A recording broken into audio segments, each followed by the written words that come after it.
Le pacifisme et tout ce qu'il recouvre, il est à l'ouest. Et les euromissiles, ils sont à l'est.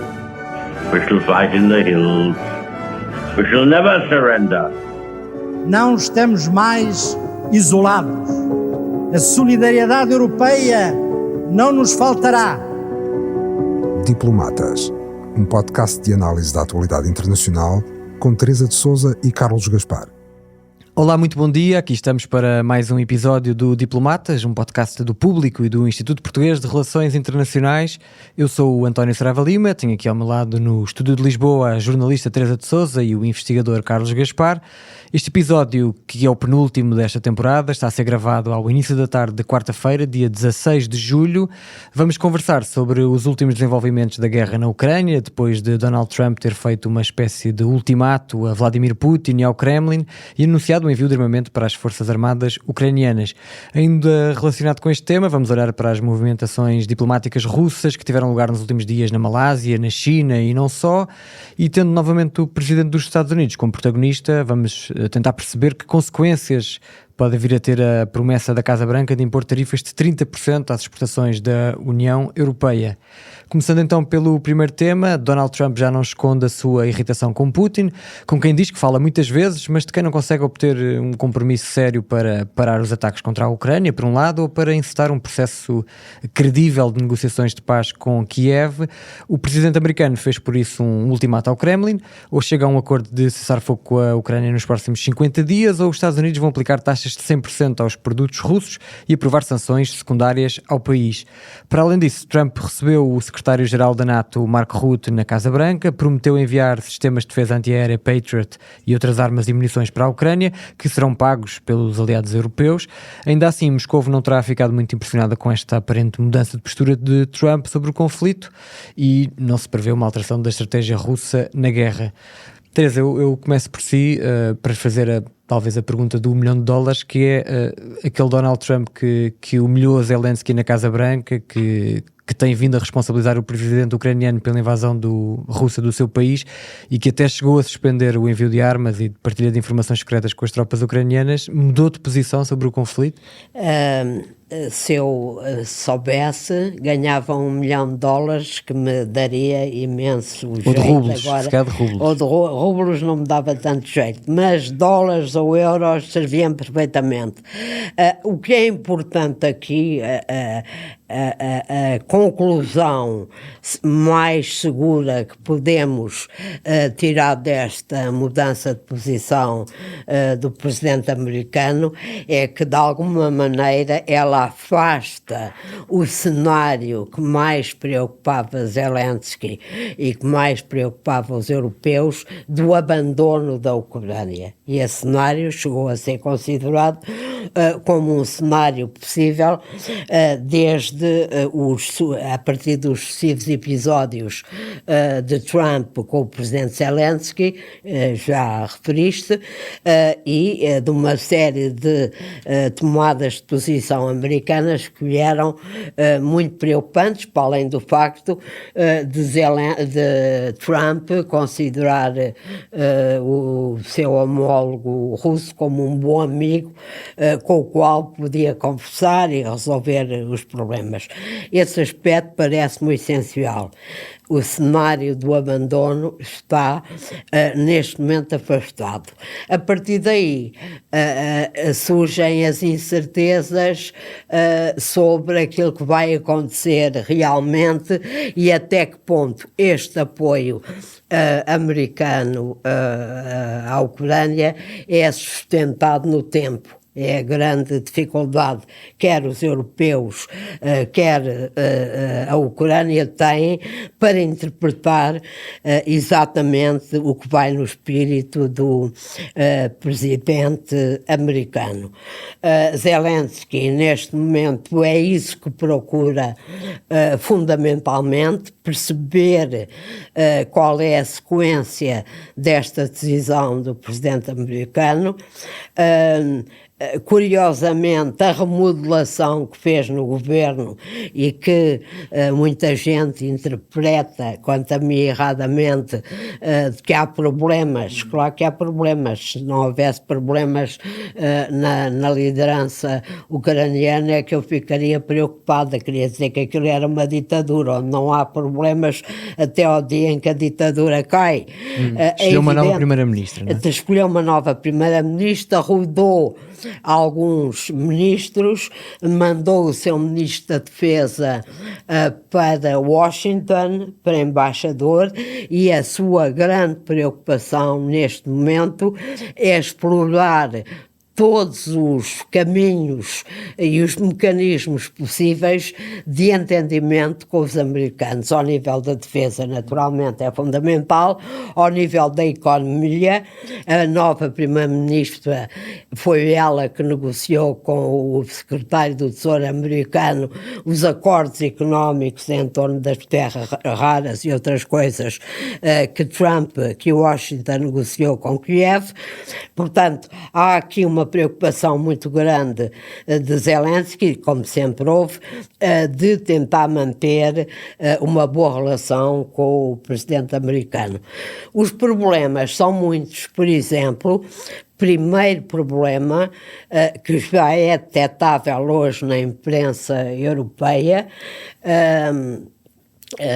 Trump fez um bom negócio. Ele fornece as armas, os europeus pagam. A NATO paga, os aliados europeus pagam. O que é que acontece neste momento? A Alemanha, o Reino Unido, Países Baixos, nórdicos, já disseram que pagam o que for preciso. A França e a República Checa, até agora, já disseram que não pagam, argumentando que se pagarem, são eles que dão as armas à Ucrânia, não são os Estados Unidos da América. Portanto, há aqui um problema. Evidentemente, o chanceler alemão já deu a entender que teve, aliás, um papel importante nesta negociação toda para convencer Trump, já deu a entender que paga o que for preciso. A União Europeia tem certamente no seu orçamento recursos que podem ajudar a pagar, mas como se vê, a reação europeia não é unânime em relação tenho uma pergunta sobre a União Europeia para si. a este acordo. O que é que vai acontecer a seguir também não se sabe. Trump, na conferência de imprensa ao lado de Rutte, do secretário-geral da NATO, disse que iam para a Ucrânia 17 Patriots, que é a arma de defesa contra os mísseis russos que mais faz falta neste momento à Ucrânia.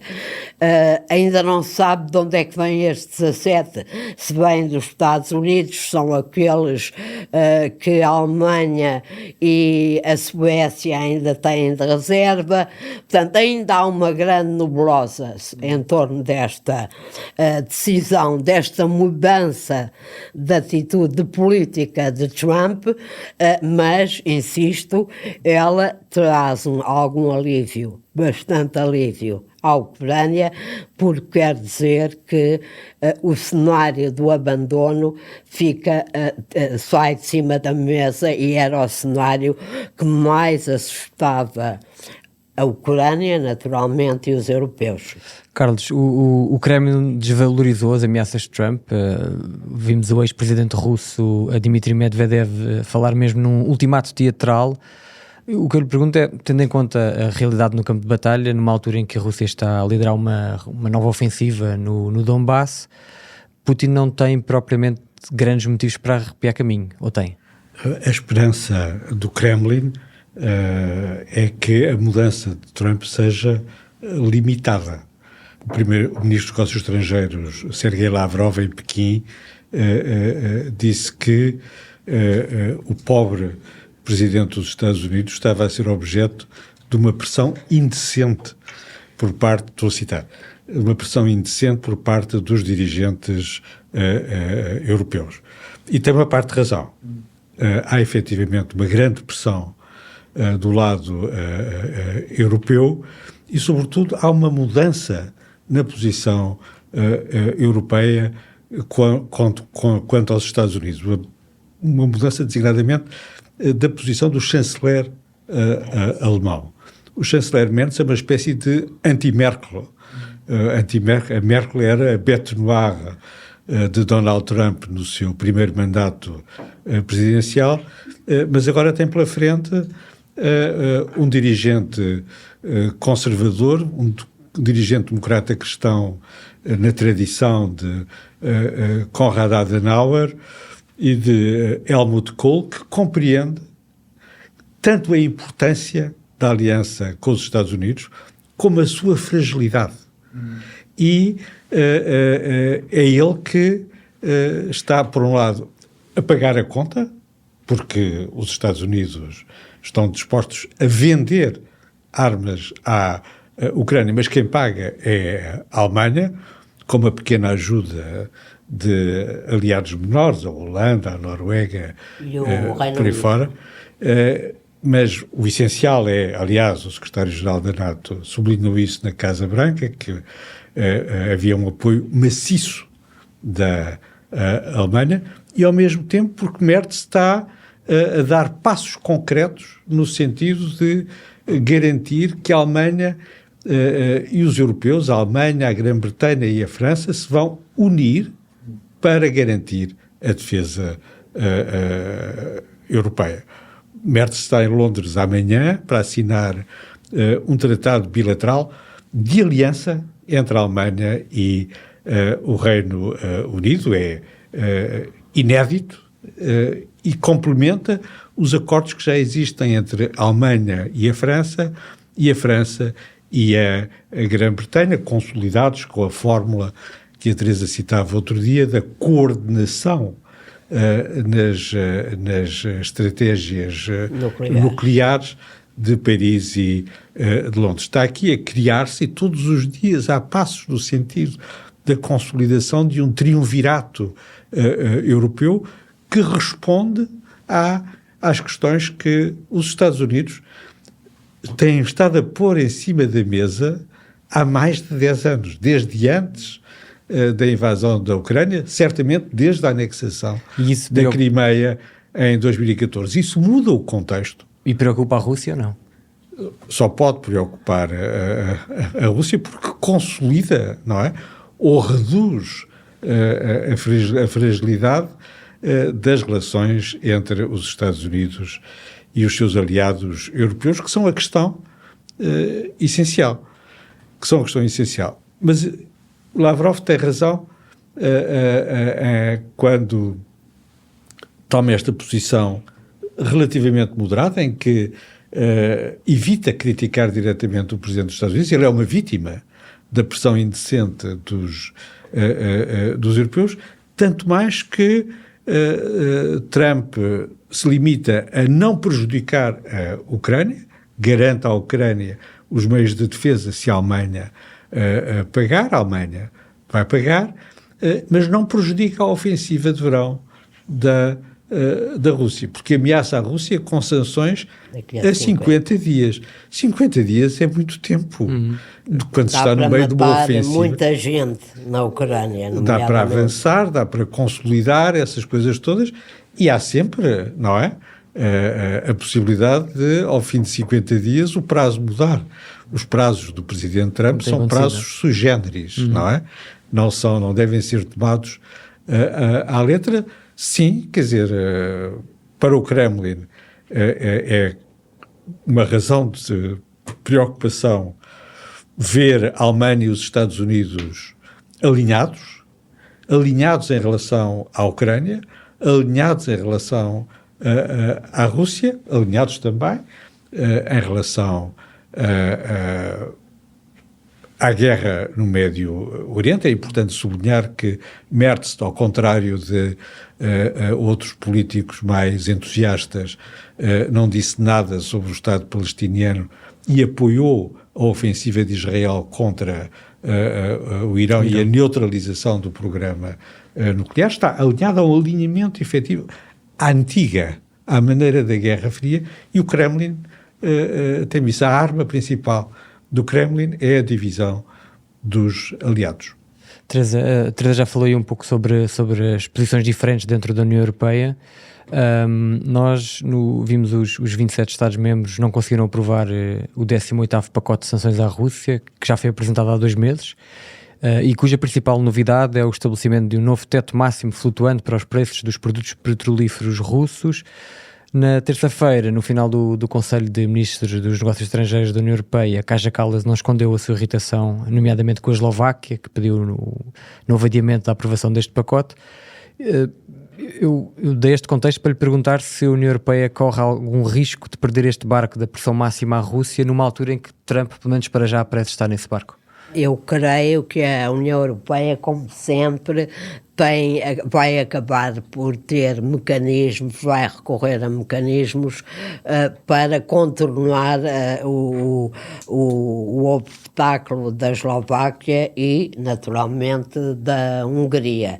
A diferença aqui é que antes era a Hungria, que levantava sempre objeções que normalmente a União Europeia contornava oferecendo-lhe dinheiro, aquele dinheiro que tem congelado dos fundos europeus. Agora são 2. Eu lembro-me do Presidente do Conselho Europeu, António Costa, ter dito que a União Europeia o Conselho passava a decidir por 26 mais 1, agora é 26 mais 2, portanto, em termos legais, a situação complica-se. 25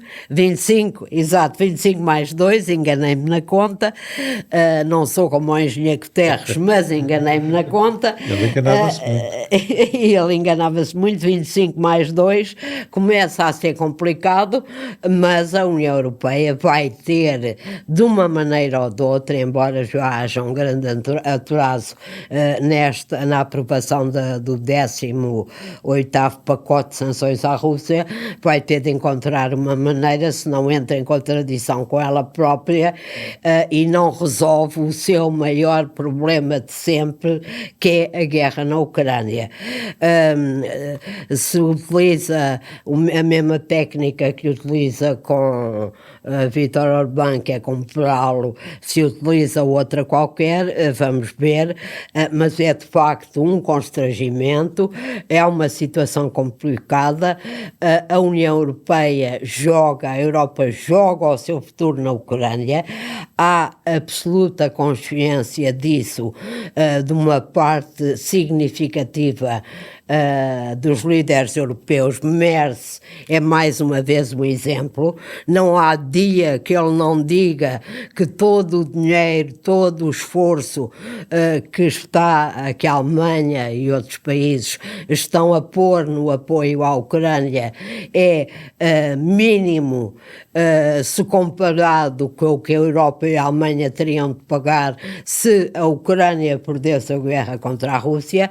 Ele tem este ponto muito firme e nas negociações nós sabemos por experiência que nas negociações entre os líderes europeus, entre os governos europeus, há manobras de pressão e que muitas vezes acontecem sem nós nos darmos conta. A Europa tem de aprovar antes das férias do Parlamento Europeu e tudo isso, tem de aprovar este 18º pacote de sanções, porque a pressão sobre a Rússia é paralela e fundamental ao apoio à Ucrânia. Pressão máxima sobre a Rússia, apoio máximo sobre a Ucrânia.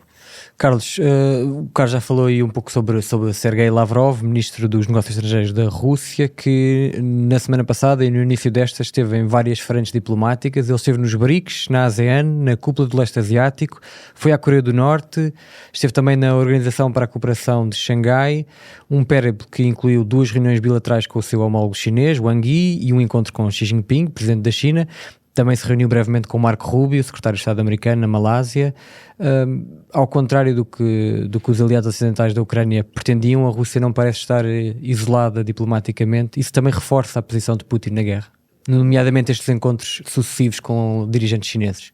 Certamente no caso dos chineses, também muito fortemente no caso da Coreia do Norte. É importante sublinhar qual é a sequência, não é? Porque Lavrov vai a Pyongyang antes de ir a Pequim, e em Pequim é o único dos ministros dos negócios estrangeiros da Organização de Cooperação de Xangai que é recebido pelo presidente Xi Jinping. Não no caso da Ásia, obviamente também não no caso do encontro com o secretário de Estado, e também não norte-americano, e também não, obviamente, no caso dos BRICS, onde a sua presença é a contrário senso. Quem devia lá estar era o presidente Putin, e a sua substituição pelo ministro Lavrov é, obviamente, uma solução que revela um problema minorado pelo facto do presidente Xi Jinping também não ter ido. Na minha opinião, o presidente Xi Jinping não foi porque o presidente Putin não podia ir. E isso marca uma intimidade estratégica que é um elemento novo nas relações entre Moscovo e Pequim. Ela não existiu no passado, no tempo da aliança sino-soviética. Aparentemente existe na relação entre o presidente Putin e o presidente e Putin vai voltar à China no final do mês para a Cimeira de Líderes da Organização para a Cooperação de Xangai, não é? Exato, esta reunião era uma reunião preparatória da Cimeira de Tianjin, que se vai realizar no dia 31 de agosto, na véspera da grande parada em Pequim, que assinala, na versão russa e na versão chinesa, o fim, os 80 anos do fim da Guerra Mundial, que não terminou em Berlim, terminou em Tóquio. E, evidentemente, a expectativa chinesa é que não só o presidente Putin esteja, mas os vários dirigentes da Organização de Cooperação de Xangai se façam representar, quer na cimeira, quer na parada, ao mais alto nível. Há aqui uma competição de comemorações do fim da guerra que é importante para a China e importante para a Rússia, que, de certa maneira, aqui jogam lado a lado contra as comemorações ocidentais. Durante a visita ocorreu um pequeno incidente que é interessante em si mesmo.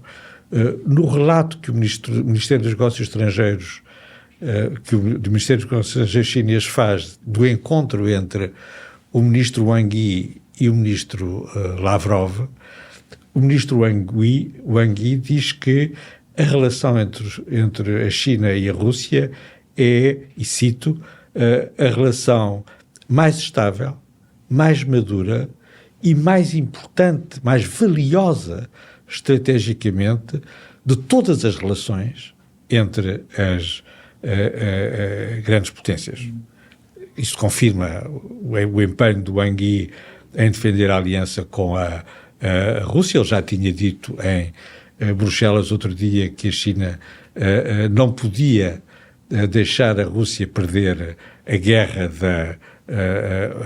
da Ucrânia, mas o que é interessante é que o comunicado da Xinhua sobre o mesmo encontro omite esta passagem. E isto é uma questão absolutamente crucial. E o presidente Xi Jinping não a repete no encontro com Sergei Lavrov.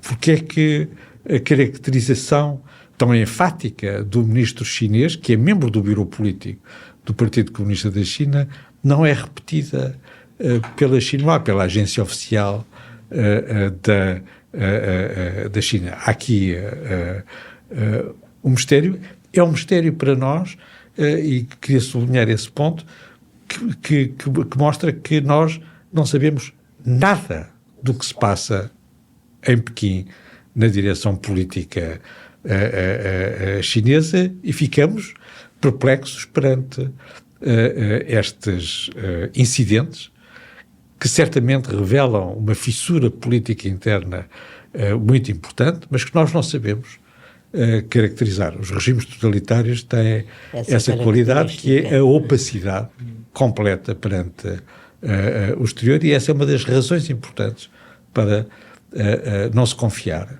nos regimes totalitários. Aqui há uma semana, a imprensa ocidental, só para acrescentar a esta opacidade e àquilo que se passa lá dentro, disse que Xi Jinping já não aparecia em público há demasiados dias, e admitia se estava doente, se havia algum problema. Portanto, há sempre estes sinais que a gente tem de interpretar e que são muito difíceis de interpretar.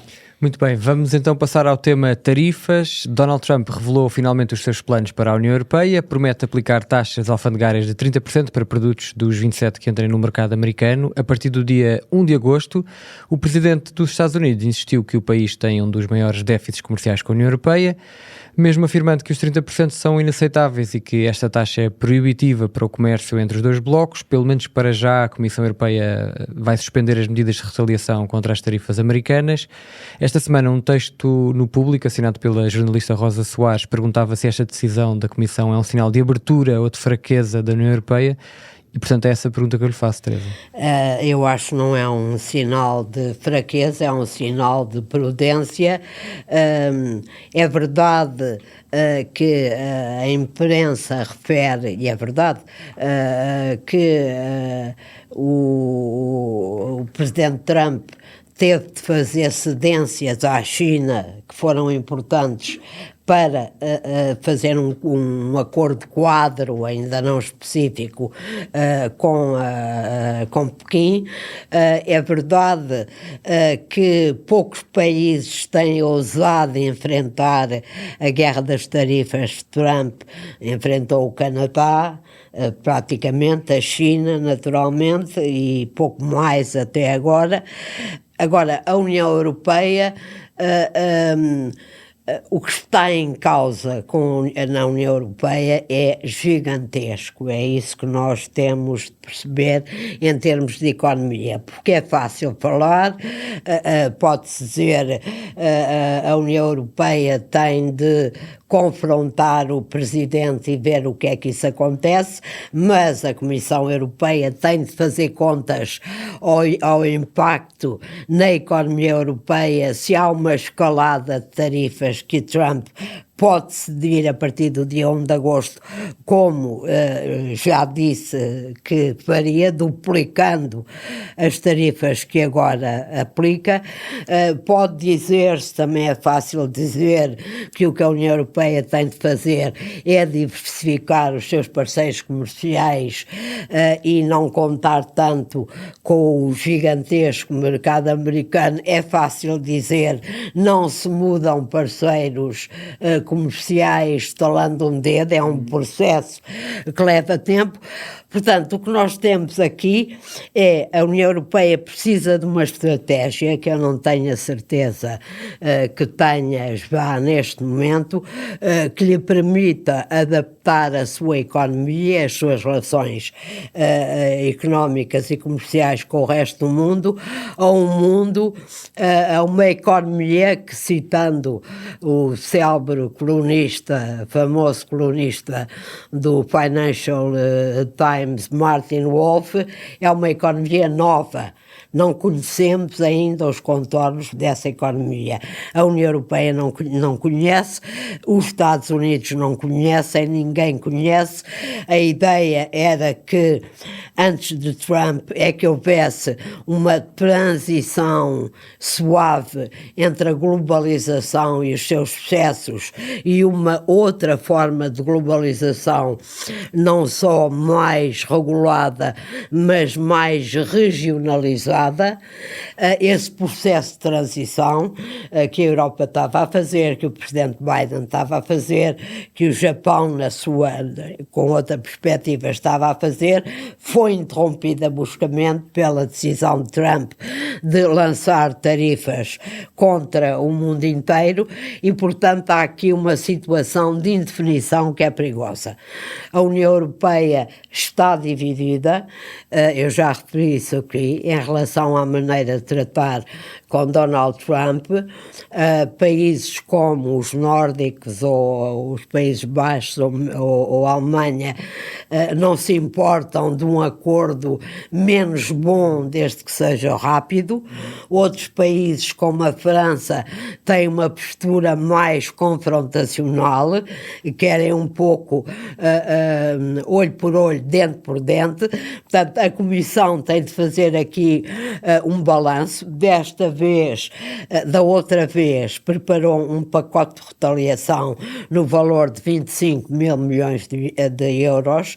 Desta vez, preparou e já apresentou aos países europeus, aos ministros do comércio, um pacote de 72 mil milhões de euros, portanto subiu a parada de alguma maneira, já tem os setores em que vai retaliar perfeitamente definidos. O que é que quer? Quer utilizar todos os dias até ao dia 1 de agosto para tentar um acordo, mesmo que tenha de fazer cedências, aceitando, como o Reino Unido, por exemplo, 10% de tarifas de importação para a generalidade dos produtos.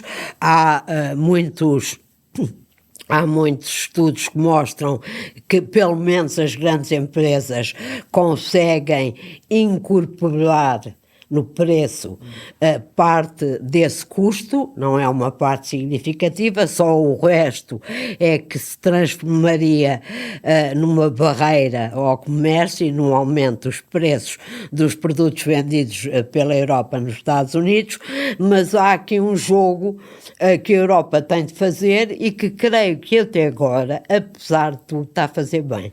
Carlos, nós estamos aqui a falar também nesta necessidade de procura de mercados alternativos que os países afetados pelas tarifas estão a tentar, e a China aparece sempre na equação. Aliás, o governo chinês tem liderado uma ofensiva de charme, quer na sua vizinhança, quer até mais recentemente junto de países como o Brasil ou como a Austrália, para lhes dizer no fundo que é o parceiro económico mais fiável e previsível nesta luta contra o protecionismo americano, assumindo a China como adversário sistémico dos Estados Unidos e da ordem mundial ainda liderada pelos Estados Unidos. Eu pergunto se Trump não estará a dar um bónus a Xi Jinping com esta guerra comercial. Até porque para a semana temos cimeira União Europeia-China, não é? Depende do resultado, e aparentemente as duas coisas ficaram ligadas com o alargamento do calendário das conversações. Tão importante como as ameaças, a credibilidade das ameaças que a União Europeia, o Japão, podem fazer em relação aos Estados Unidos neste processo de negociação, tão importante como isso é encontrar uma chave positiva. A Coreia do Sul, provavelmente a seguir a Grã-Bretanha, vai ser o país que assina um acordo relevante como precedente. O Vietnã não é relevante. Pois é, não é relevante. Tem a ver apenas com a China.